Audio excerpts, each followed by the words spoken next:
अहमदनगर जिल्ह्यातील राहुरी येथील ॲडव्होकेट राजाराम आढाव आणि त्यांची पत्नी ॲडव्होकेट मनीषा आढाव या वकील दाम्पत्याचे अपहरण करून त्यांची अमानुषपणे हत्या केली गेली असे अनेक प्रकरणे सातत्याने घडत आहेत। त्यामुळे वकिली व्यवसाय करणाऱ्या वकिलांना संरक्षणाची गरज व आवश्यकता निर्माण झाली आहे। आढाव यांचे मारेकरी अजूनही फरार आहेत, त्यामुळे तपास करून त्यांना तत्काळ अटक करावी, ॲडव्होकेट संरक्षण बिल पारित करून त्यांची अंमलबजावणी करावी, विधिज्ञांना शस्त्र परवाना द्यावा, पीडित विधिज्ञ कुटुंबियांना आर्थिक मदत करावी आणि राज्यातील वकील बांधवांना 25 लाख रुपयांचे विमा संरक्षण द्यावे अशा मागणीसाठी लातूर जिल्हा वकील मंडळ यांच्या वतीने काल न्यायालयीन कामकाजात सहभाग न होण्याचा निर्णय घेऊन तहसील कार्यालयावर मोर्चा काढण्यात आला।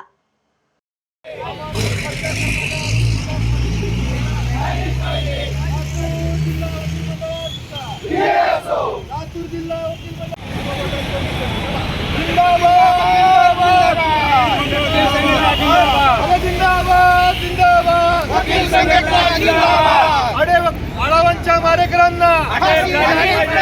वकिलांना शस्त्रास्त्र परवाना, वकील संघटनेचा